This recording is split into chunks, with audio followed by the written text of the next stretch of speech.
Fáilte over Ghaeilge, my name is Mr. O'Sullivan. An Ghaeilge Seoid Luachmhar Gnáth. Láháin bhí mé sa char. One day I was in the city. Connic mé siopa ceol. I saw a music shop. Connic mé fógra Ghaeilge sa siopa. I saw an Irish ad in the shop.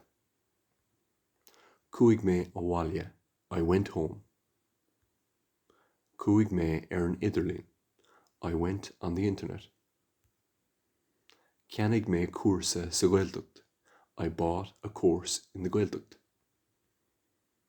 Cúig mé go dtí an Ghaeltacht le mo chara. I went to the Ghaeltacht with my friend. Bhí mé caint as Ghaeilge gach lá.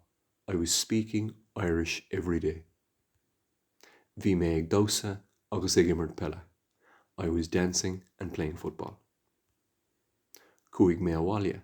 I went home. Thosaigh mé corcail cainte scoil. I started a conversation circle at school. Bhí mé caint as Ghaeilge scoil. I was talking Irish at school. Thosaigh mé ag éisteach le Ghaeilge an radio. I started listening to Irish on the radio. Bhí mé ag fécint TG Carr. I was watching TG Carr.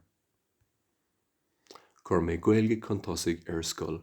I promoted Irish at school. Bhuaigh mé gradam. I won an award. Bhí ás an domhan orm. I was very happy. Cén saois siopa é seo? Cad atá ar siúl sa fictúr seo? Cé bhéad duine atá sa fictúr seo? Sáinnimh